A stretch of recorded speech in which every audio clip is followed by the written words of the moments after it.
talking to Archbishop Diarmuid Martin about his earliest memories growing up in Ballyfermot. That's exactly what it is. Your earliest memories. It was 173 Sarsfield Road, and they were I think Sarsfield was the first street to be built, because you had the ranch on the other side and St Mary's Terrace. Mary's Terrace were one-story buildings, and they were there. I came from basically between staying with my aunt, or in a tenement in Digg Street, which is near Stephen's Green, they're Ainger Street, and they were all knocked down. Don't know where the neighbours came from, but we were all the first occupiers of the houses in those days. Yeah. The only thing that was there was the old pine tree, was the pub opposite, and it must have been there for some time. It was a sad sight on a Friday night. Very often people would come and they drink their wages before they got home. So, but there was nothing else there. The roundabout there at the end of Landon Road, a bus came as far as there sometimes. There was no regular bus service. There was no school. Children went to the model school in Inchicore. I went to the Oblates in Inchicore. Buses brought children to school in town. The girls all went to Whitefriar Street, which was the school which obviously the population had changed. There were no shops. There were two people in the ranch, number one and number whatever, I can't remember. The one I remember the name was O'Toole's, and then another, and they had in their front room they made a shop. And the thing I remember about it was that you could have a book, and you put it on the book and you paid for it at the end of the week. Now my parents were they belonged to the generation that you paid for everything. You didn't run. Could I just ask you there, Mrs. Fleming, did she own that shop at that time? That was the second one. Yeah. That's it. And when you moved, say from, I don't know whether you'd remember moving from the tenements to that, would you? I remember. I don't remember much, obviously, because I must have been about 5 when I got there, and maybe a little younger. I didn't go. I began school when I was 5 in the Oblates, and I don't remember. I remember one Christmas. That's the one thing I remember, because I got a gift which was about 2 cars and a bit of wood which was painted as a road. It was one of the best things I ever got in all my life. When you think of what you get now, And the tenements, then you don't really remember the tenements as such, really. And your father, Jimmy, that's right. Yeah. Well, did he work in the works? No, he worked later on in the works. He worked in a place called Howard McGarvey's, which was I don't know what they did. Yeah. But I met a man recently, and he said, "I worked with your father in there." He was a mechanic, and that's where he worked in the works. Yeah. And then when you moved in there, then was there many kids? He went at one stage. He went and worked in Huddersfield. He went to go away to get work as well. At one stage, And what was the people like that moved in beside you? Would they? I mean, on one side there were people called Culligans.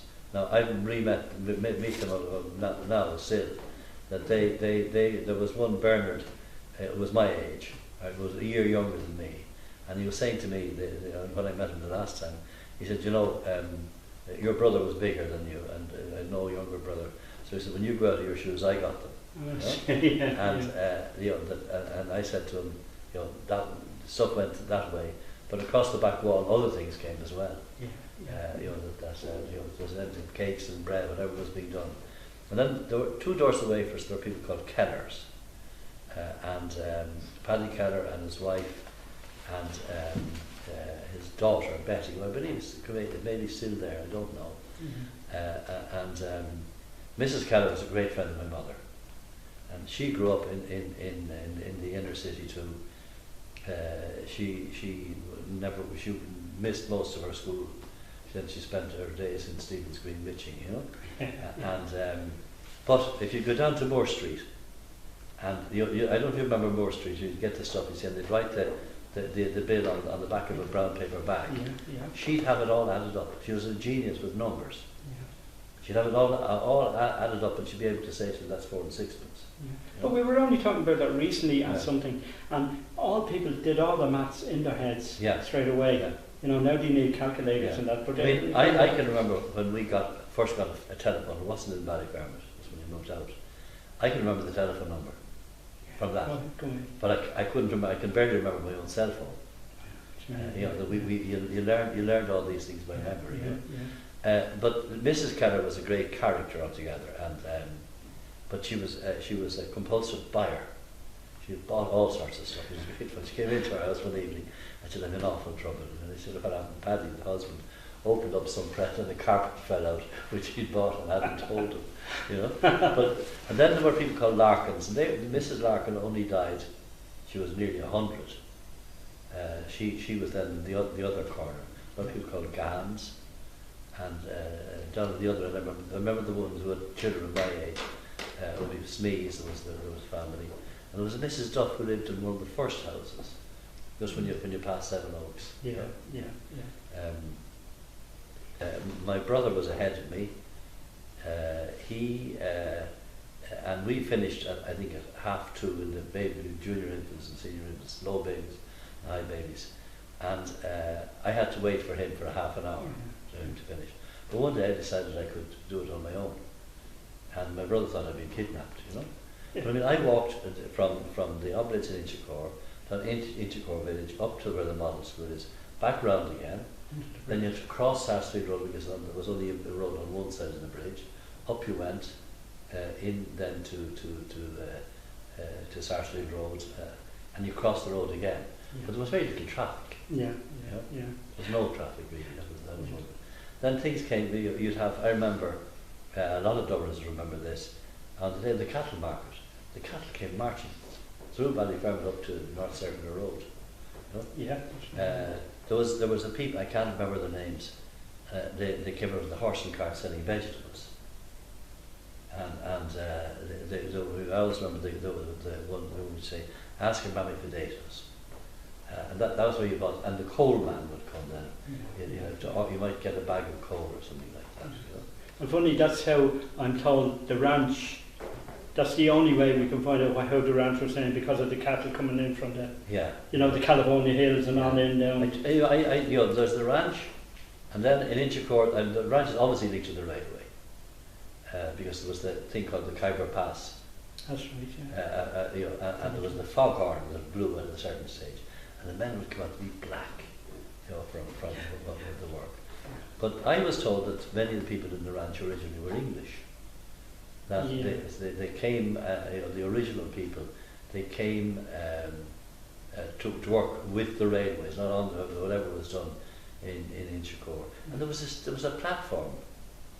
If you went up the Khyber Pass, there was a platform there where a train could stop, and maybe twice a year in the summer, a train would come and take people, I don't know where, to the sea. That was a big event, you know. And I used to start mass in Seven Oaks, and we'd go there and you could watch the trains going by. You know, in those days there were big steam engines which were moving. There were 2 of them which burned into Dublin to Cork. They were magnificent pieces, big, huge beasts altogether. You know. And would there be weddings now in Seven Oaks at that time? No. That was all around the Oblates. There was just at that stage there was just the house. Yeah. And the oratory was a room in the house. Then they built on a church much later. You know. And where did you play yourself along there now? You played on the street. On the street. Or what was called the Green Patch. The Green Patch was opposite. It was there was the wall where there were the plots. Yeah. And between the wall and the street there was a place which we called the Green Patch. It was just a bit of grass, and you could play football, you could play cricket. We were very upmarket. Yeah. But it was just there wasn't that much space, and there weren't. I can remember people who were my age and my brother's age. There weren't that many babies that I remember at this stage. There was none. Yeah. You know, so the people must have come that already set up the beginnings of a family. You know. And would there be And money? then you'd go, you see, you could go down then. Well, I also, there was a farm. Yeah. You know, what we call Chapel Is It Hill, St. Lawrence's Road. And that fork there was a farm, people called Tierney. And I was a great friend of them. And then, I don't know how many, it was a real farm, you know, cattle and, you know, they had with chickens coming in the front door, the door of the kitchen and so on. Yeah. And I'd go there nearly every day, and I'd be up in the hay which was again quite good. And then you could go down into Chapel Is It. We went down Chapel, there was a gate, I don't think it's there anymore. You'd walk right along the Liffey, it was, you know. I say, yeah. And then we had a way of coming up through bushes and so on. I know what you mean, yeah. And when you say the playground wouldn't have been opened at that time, would it? There was nothing, only the street really to play on. There was nothing. Markovich Park? Markovich Park was there, but it was abandoned. It wasn't done. Yeah, and do you remember the stone house in there? The house called the stone house? No. I remember the stew house. Oh yeah, the stew house. All right, but you don't remember the stone house in Markovich Park? No. Yeah, that was the Painter's Foot, the stew house. Yeah. Yeah, that's right. And it became the chapel. That's right. It was the first chapel there was. Before that, on a Sunday, a mass bus would come, and it would park just at the side of the ranch, and would take it to St. Michael's in Inchicore. And that's where I made my first communion, because there was no church in Ballyfermot, you know. Yeah. And then other roads that, you know, when you went up towards to where the De La Salle brothers are now, there are a few houses on the left. There was a doctor there in a red brick house, Dr. Mulholland, because I always remember I broke my leg one day, and it was in January, and I was brought into hospital. I was kept 3 weeks in hospital with a broken leg, which was weird. And then just the week after Easter, they took the plaster off, and I was going to go back to school then the following week. And I was out with an aunt, and she gave me things which are called fruit drops, which were acidy sweets. My mother kept saying, if you eat any more of those, you'll be sick tonight. And about 2 in the morning, I began to vomit. And of course, I was reminded of the we were told. But by 2 in the afternoon, I was in the hospital getting my appendix out. The doctor came down. You know, so. That'd be Dr. Stevens' hospital? Yes, Stevens. Yeah. And the leg I was in the Richmond. And then Stevens' hospital was, you know, as I say, Stevens' hospital had my tonsils and my appendix somewhere there. Yeah. And your brother then, was he the same age as you? Or brother was 3 years older than I was, yeah. Oh, I see, yeah. And then you moved on up to Mount La Salle. Then I went to school there, yeah. And there was only one building, only one of the 3 schools was built. And you know, then there are now 3 buildings there, you know, and I went there until I finished primary school. Yeah. Can you remember any of the teachers there then, or lay teachers, or? There was let's see, I can't. There was a brother Coleman, who was he's died. Oh, he's died, yeah, but he was there when I was there. He wrote to me when I became a bishop. And there was a brother Leo, who was a sandwich man, I thought, you know. Yeah. Really. And then there was there was a Mr. Murphy who lived down in Palmerstown, that direction. Yeah. There was a brother David when I arrived as well. Who went off in the missions, you know. I had a few letters from people that I was in the class with. I don't really remember the names, you know. Yeah. There was a fellow from Mulholland who was a very good friend, and he lived in Ballyfermot Crescent, I think, you know. And I met his brother recently, actually. You know? Oh yeah. And where did you socialise then? Did you go to dances or anything like that? No, I was only. I left Ballyfermot when I was about 13, 14. Did you? The family left. Yeah. Oh, I see. We didn't have. You know, in primary school, we didn't go dancing. Yeah. What we did do, of course, was that the cinema was in the school. But the hall of the school was a cinema. It was St. Benilde's Hall. Yeah, it was. We called it the people called it the dealer. The Dela, yeah. They go to the den. And they had. I mean, they had It was, I don't know who ran it. It wasn't the brothers, it was obviously professionally done. Because they published a list of all the films for... Mr. O'Neill was the projection was there. Yeah, and they had, all the time, every night they would have had, Then there were occasional things, there were the playing fields and the football fields behind the school. And they'd have sports days, and the usual things you'd have, things like that, and then the buses my mother was very annoyed when the 79 bus was introduced, because it went down by what was Kingsbridge staying at Houston Station, rather than by Thomas Street, because that was where she would have wanted to go to do the shopping, Yeah. And then your father, as I say, he worked in the works. Yeah, he worked much later on. I see. When you left Ballyfermot then when he... Yeah, he worked he worked in a place called, it's just off, what do you call the area there? Stony Batter. Oh, Stony, yeah. There was an engineering works of some kind in there, and he worked in there. Went on, he came on a bike, It's from, my mother was born just off the Coombe. I see. And then she was a Dubliner, My dad was from Derry. Oh. And my mother came to Dublin to ensure that I'd be born a Dubliner. I see. Yeah, but in fact I have documents which show that they were actually living in Derry when just while I was born. I have a Northern Ireland identity card, which they got during the war. I was born in 1945, and 3 weeks after I was born, the war ended, or a month afterwards. But I still have that identity card with an address on it. People then came from all over the place. Really.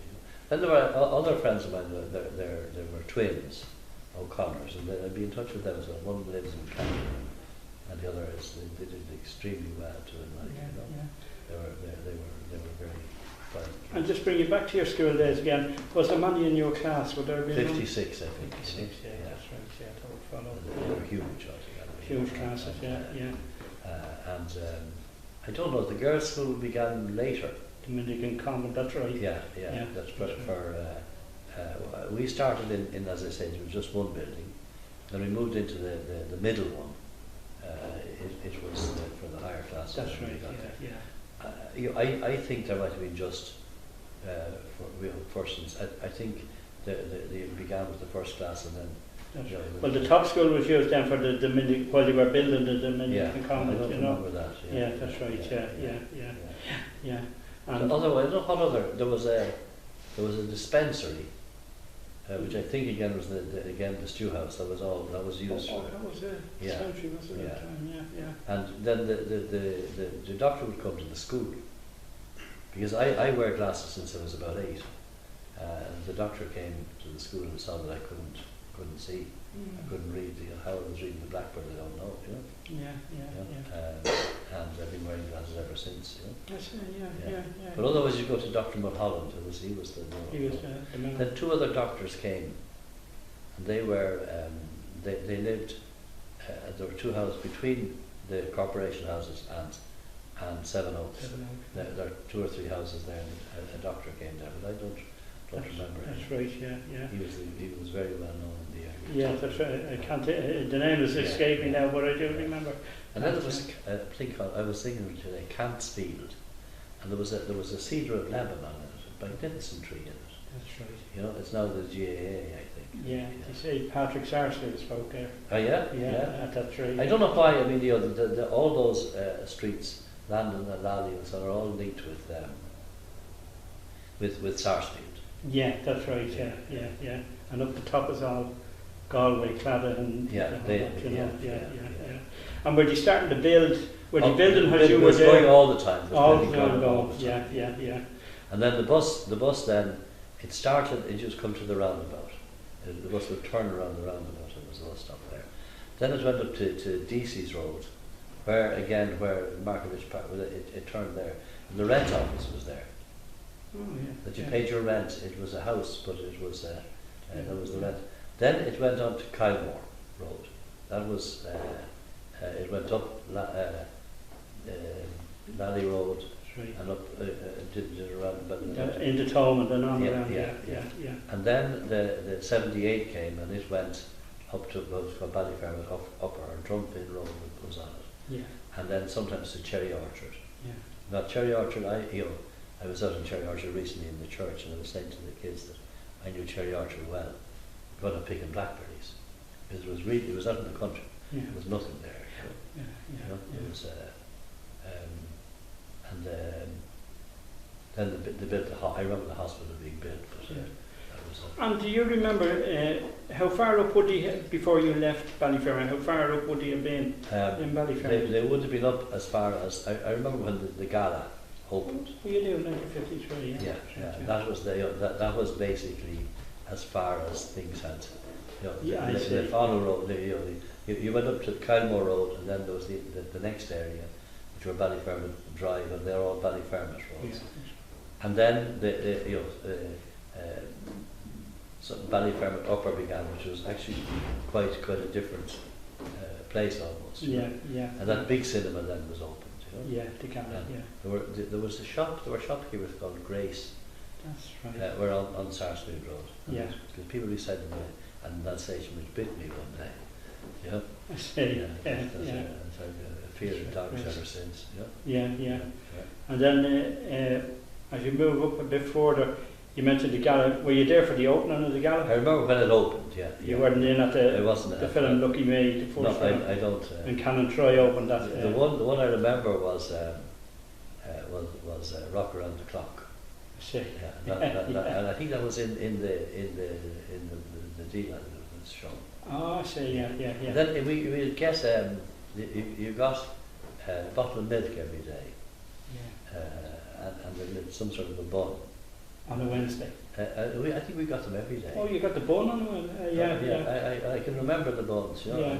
But I mean, the bottle was only about a third of a litre, or a third of a pint, Because we used to get the bread and butter. Yeah. We get the jam on a Friday and the bun on a Wednesday, and the bun would come over, whereas what we called then was the sixpenny rush, which is the cinema you're talking about in St. Benedict's. No, I think that in my time probably there was no way to make a sandwich, and it all came padded, and the bun was the easiest thing to distribute. Yeah. Oh, so you done well.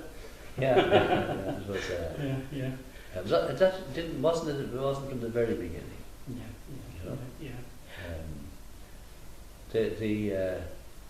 The other thing I was in talking to the Gardaí there in Ballyfermot one day. In that time they came from Kilmainham, and they had a bell rather than a siren, and big crimes were riding a bike with no lamp and playing football on the street. I was in court for having no light in my Yeah, they were the big Garda investigations that took place. Times have changed. Times have changed, big time, yeah. And I don't remember any, for example, nobody on our street I ever remember being broken into. Yeah. Doors were open most of the time. Yeah. And there was never any sense of. And you leave the key inside the letterbox where people coming on would take. You could only afford one key. Yeah.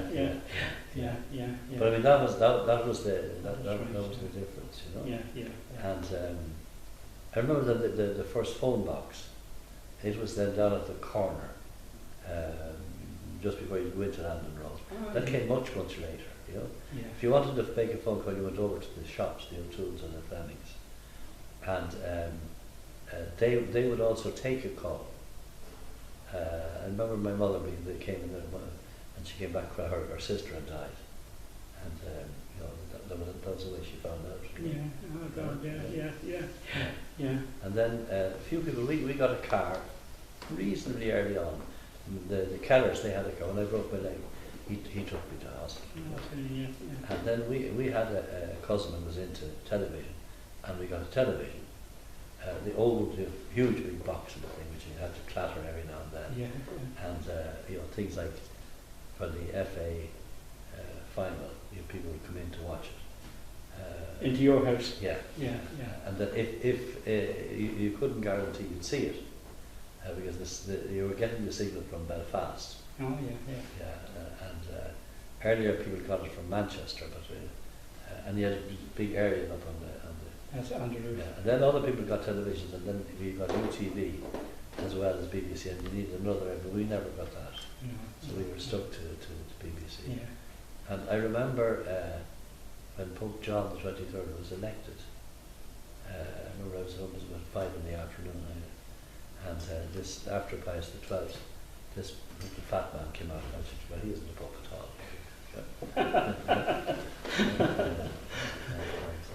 Little did I think that I'd be living a good part of my life in the Vatican afterwards, you know. And when did you discover that you wanted to be a priest? I'd say I was an altar boy, and there was Canon Troy he was sort of a distant man. He was a Father Boland, and I buried him, you know, and when he was dying, I used to go to see him, and when he died, his sister gave me something that I had given him. You know, which was interesting, you know. Yeah. And there was a Father Daly. Father Daly was a Kerry man, a tough man, you know, and he used to go into we all marched up to the church for confession, and he the church would be all full, and then kids would start talking, he'd come out and scream at them, and then go back in and dispense God's mercy, you know? And then I made my confirmation. Bishop Dunn was the auxiliary bishop, and in those days your parents weren't allowed in. That's right, yeah. Just the children were allowed in, and they closed the door. Your parents were all waiting outside, and then whatever your teacher was, he was your sponsor, and it just moved along with the altar rails, you know. And then see, there were no cameras. That's right. So you had to go down to downtown. You go to a place in Henry Street, and you put on your cap and your rosette, and they sit you on the table, and they take your photograph. You know? And I have one. My brother, almost 3 years earlier, almost identical. You know? And where would your mother or father have shopped for your confirmation suit? Would you know? I'd say I'd say a lot would be around Thomas Street. Thomas Street. Frawley's would have been. Have been. Or there were a few other. Well, Cleary's, you see, Cleary's was and Kindly's. In O'Connell Street and Thomas. A lot you would have been paid by the week for long after the communion confirmation. No, my mother was she they tried to pay for everything. I know what you mean there. But they'd have to go over and think of what was what ends had to be met. You know, and it wasn't easy. You know. I know what you mean. Yeah. And could you remember a lot? I do. Then one of the things you had to try and get scholarships for everything. You know, because there was no free secondary education. But I remember getting a scholarship from the trade union to go to the Gaeltacht, down to Connemara. You know, and we were probably about, I suppose it was about 9. And you know, I could speak Irish and English. So I had no difficulty moving from one to the other. That's it. And but I remember we stayed. There's a chap from the ranch, myself, and the third fellow arrived. I don't know who he was. And we stayed in this house. There was no electricity, no running water, no plumbing, and stone floors. You know, just clay, hard clay. And the woman, the banditee, her name was Courtney Custon. I remember that well. And she baked bread on an open fire. And on a Saturday she'd kill a chicken or a hen, and that would be boiled, and we'd eat it for the rest of the week, you know. Yeah, okay. But for us coming from and you'd go out in the morning, you'd go to the well, and you'd with bare chest, you'd wash yourself, freezing cold water, you know. Yeah. But then you'd go down to the it'd be in the sea, and so it was very different. And you could only speak Irish there. But you were only supposed to. Supposed to, yeah. And then we'd go to Katie's and we'd learn a little bit about. That's where you do a little bit of Irish dance. Dancing and that, But it was It was very tame, you know. And would there be many students there going at that time to the graveyard? Yeah, well, I don't know how, you know, how exactly. I know that the scholarship I got was from the trade union. Say, yeah. But I mean, what did you do at night? I mean, I often say to the children at the confirmation, you know, when I was growing up, there was no television. And you say, what did you do at night? You listen to the radio. And my father got an extension speaker, which was like a little loudspeaker. You plug it into the back of the radio, and you could bring it up the stairs. There was a one with a wire, and you go into either one bedroom or the other, you know. So you'd hear, and then there were a number of. There was a thing called Journey into Space. It was on BBC, and it was about space exploration, and you wouldn't miss. It was a Monday evening, and you'd be scared stiff, but all the things were happening. And then at lunchtime was the Kennedys at Castle Ross, and you had to finish whatever you're eating to get back to school for 1:30. I used to come home every day to have something to eat. You know? And they used to have these sponsored programs. And the Foley family, you remember that? Foley family, Foley family, yeah. That's what we used to listen to. And then I was interested in the news, all right, but they were the things you. I was interested. I was interested in radio. You know, one of my, you know, if I were asked, well, I'd like to be a broadcaster. So therefore, I was very interested in listening to radio and radio programs. Well, what I found with the radio then, or the wireless as we call it then, that you listen wireless to and the picture house. And the picture house, of course, yes. The Oriole was that open. You wouldn't say the cinema. No, the picture house. We called the Oriole, and the Gala. But what I found was when you'd be listening to the wireless, you'd be creating that picture in your head of what was happening. You know, and then when television came in, of course, it all completely changed. But the wireless. RTE began in 1960. December 1960 was it? December 1961. So you know, it's hard to imagine, and the programs on television, you'd see they're all British programs. The first one I remember was Sergeant Bilko. I don't know if you remember. Sergeant Bilko. That was the first thing I ever saw on television. Mr. Ed. I don't remember Mr. Ed. No, Sergeant Bilko. And funny enough, the same man, Phil Silvers, he was on opening on Lucky Me on the Gala. Same man. Him and can't think of the actress now, but And the Flintstones, they came later as well. That's right. So that's all the stuff you would have been watching back then. And we had to do homework and so on, but there was no, there was no place to study. We were all in together. You know, just my mother, father, and two of us, which was. And but then, for example, I had an aunt who would come out regularly. You know, she was married twice, and both her husbands died, and she had no children. And she was my godmother, and she'd come out, and she'd bring out ice cream from Cafola's in O'Connell Street, and a block of ice cream. It'd still be the house was still. It must have been, you know. And she'd have you'd get a package of wafers. And then you'd cut it up and be able to eat it. That'd be on a Sunday, would it? She'd come out on a weekday. A weekday, you got that. And the other thing I remember about that time was Mr. Christie. Mr. Christie was a serial murderer in England. And you imagine Dubliners are great at making jokes, you see, and they should be going home. I hope he'll be Mr. Christie, you know? Yeah. Oh, I see. And Nurse Catton, did you ever know? I was only a kid, but you all remember. These are the that's right.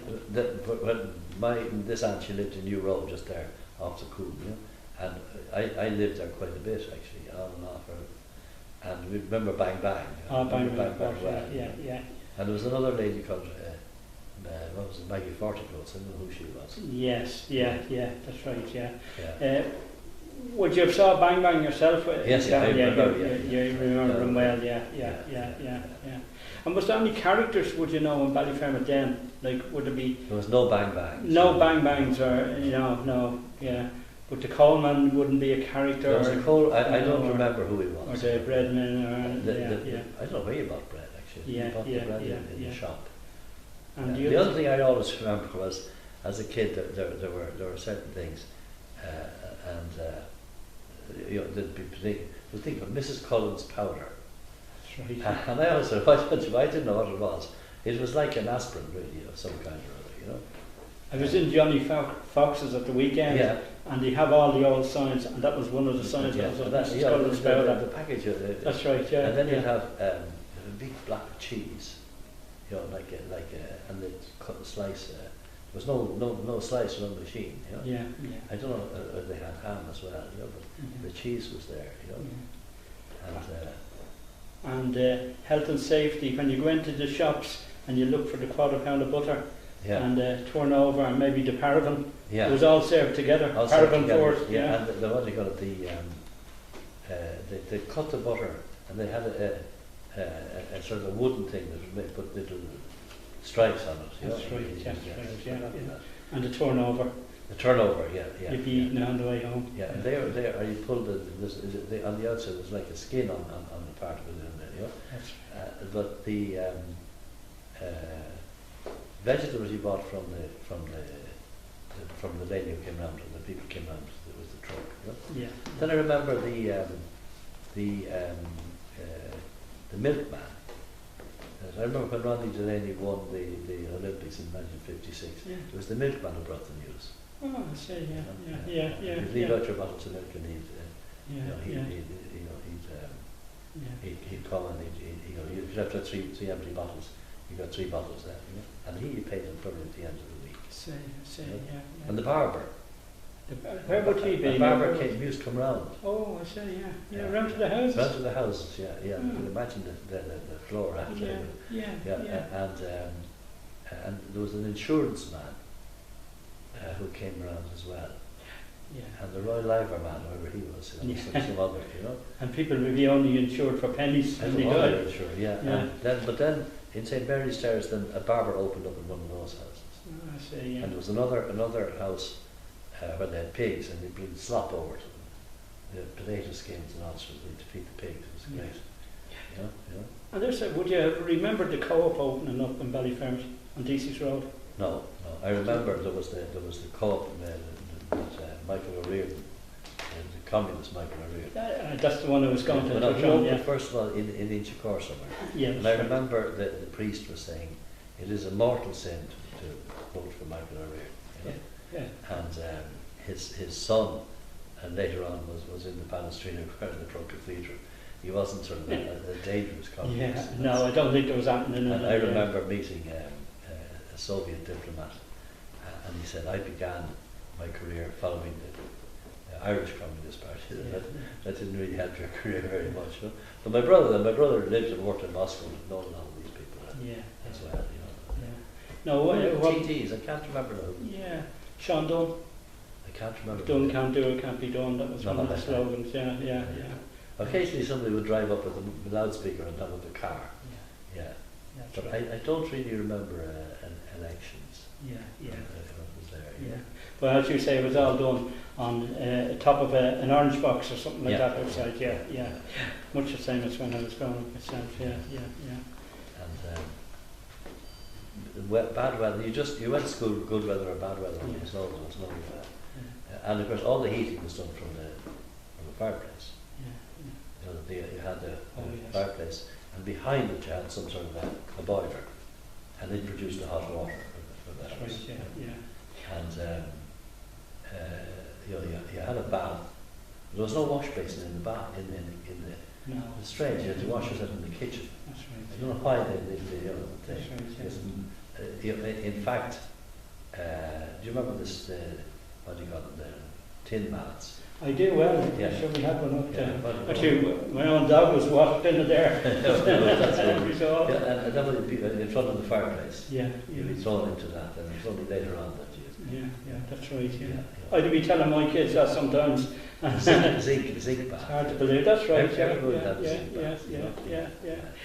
yeah. And the Poe under the bed, of course. It wasn't as, when you got the toilet there, wasn't it? It wasn't too bad in Ballyfermot now, but as I say, But I do remember the tenements, as I say, and I remember coming from North Great Yard, Buckingham Street. Then we were waiting for, and then into the Ballyfermot homes, and it was like a palace, you know. We had running water, guaranteed, and you had a bit of privacy as well. That's right.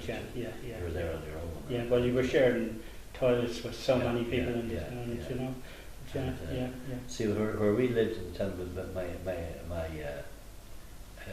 my aunt wasn't very far, so you'd go over to her.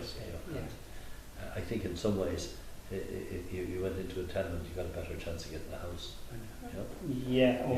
I remember my mother and father were going to Alfie Byrne, you see, he was the Lord Mayor, and they would go down to some office in Angel Street, where they promised they'd get you a house, you know. Yeah. But I don't know where the neighbours came exactly from. You know? Yeah.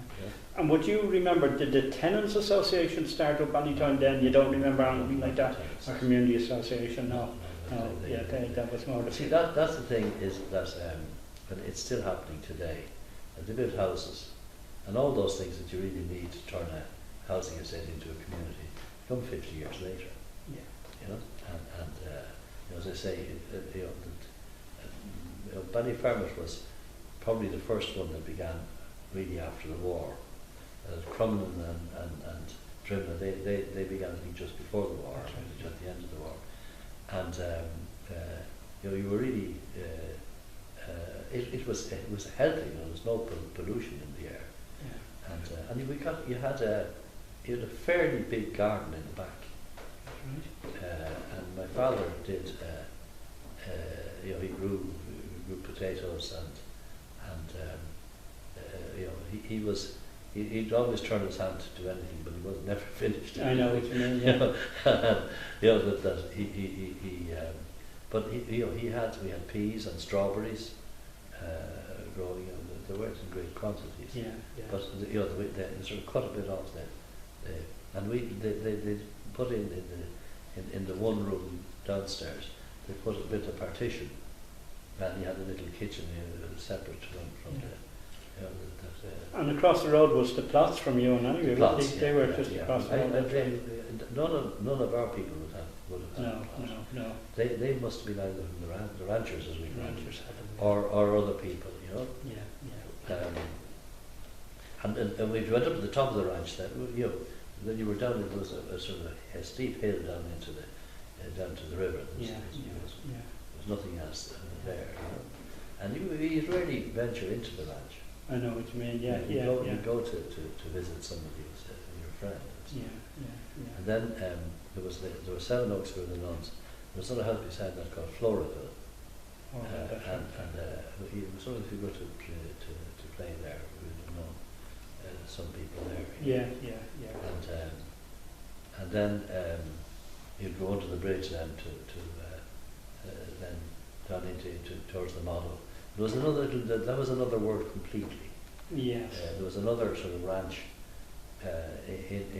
off Sarsfield Road there, opposite there was the wall. CIE houses, as we call them. They're all CIE houses. That's right, yeah. And there were CIE houses over the other side. Yeah. There was a little gate you could go into. I don't know what was in there. Yeah. I think I know the little, it's still there, the little arc kind of, still in there. It was a lead into the houses and into CIE. You could go into back of CIE there down there, And we walk. I mean, we'd walk from Sarsfield Road to the monument in Phoenix Park. Yeah. You know, and it was quite, as kids, and we'd go up Knockmaroon Hill, which was quite a climb actually as well. You know? Your venture was Chapelizard was a little village really, you know, and I don't know, St Mary's Hospital. I don't know what it was then. I think it probably was a fever hospital, so you didn't go near it. Yeah, that's right. Or a TB hospital. TB, that's right. TB was quite and then the open Piedmont then. Well, they were all over the place. Yeah, that's right. Yeah. Even Blanchardstown Hospital was originally a TB hospital. And then you got your vaccinations. Yeah. Yeah, they'd come and you'd get the TCB. No, TCB was something else.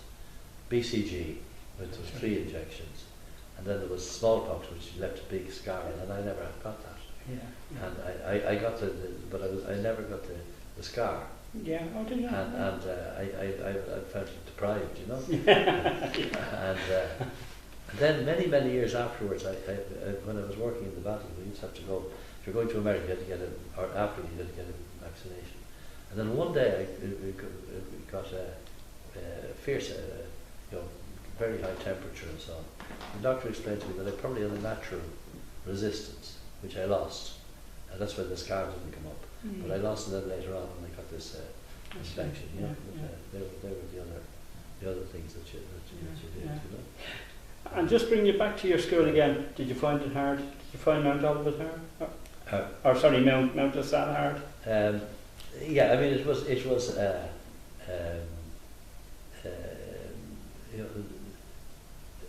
there was nothing. You know, they put a lot of effort into teaching. But you had, and then you had 2 or 3 streams, and one was for the sort of the hopeless cases, and you're probably off better than the scholarship class, and they beat the living Danes out of you in order to get scholarships. And there was no. The brothers were very distant people, really, you know. They lived their own life in the monastery, and I was actually in the monastery not terribly long ago. I went out just if I have a Sunday when I have nothing in for me, I go out to old convents and so on this year. And you can see it's kind of a very hard place. Halloween now, there's no trick or treat.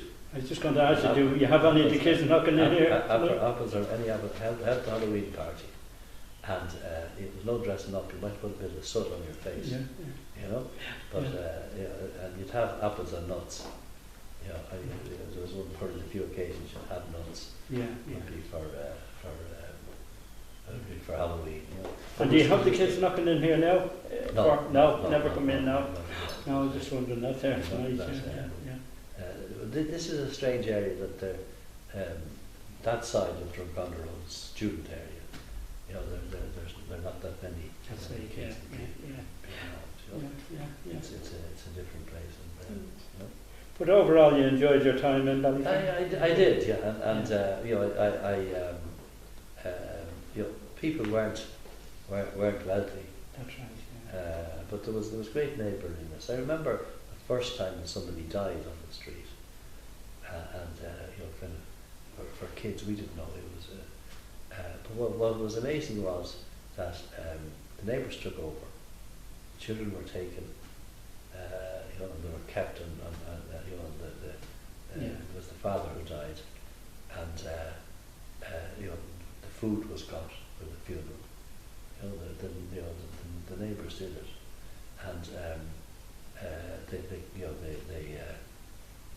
they looked after the family until, you know, they got back to normal. There was no strategic planning; it was just done. That was the sort of solidarity that there was there. And if, you know, if anybody was down, you know, nobody went hungry.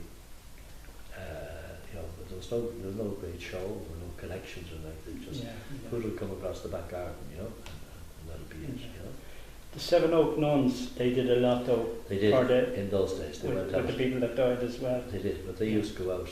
I always remember they had written on their thing, nursing sisters of the sick poor in their own homes. That was what was written on the thing. And they went out every morning, and they would go in if their mother was sick, and they'd clean the house, feed the baby, prepare a meal, move on to another house to do that, you know. And I remember that I had relations in Cork, and they were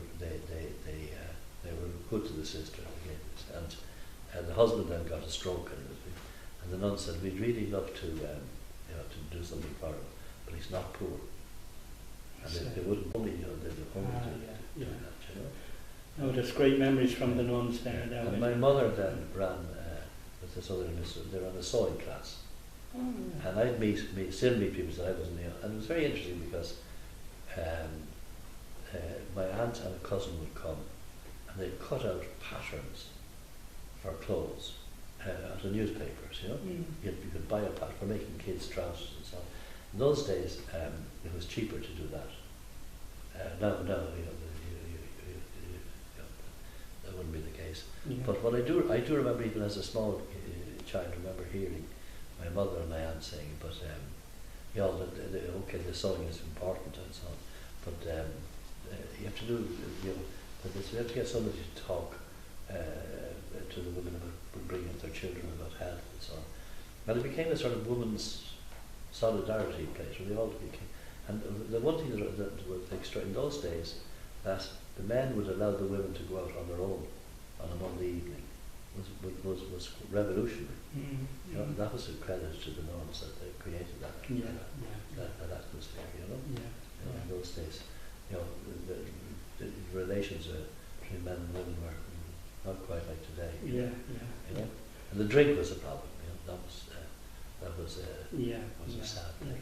And as well as that, I think in your time there too, a lot of the people that moved out from inner city, the wives and the children moved out on their own. The husbands were away in England. So the first time they would see their houses, spend the summer holidays or something.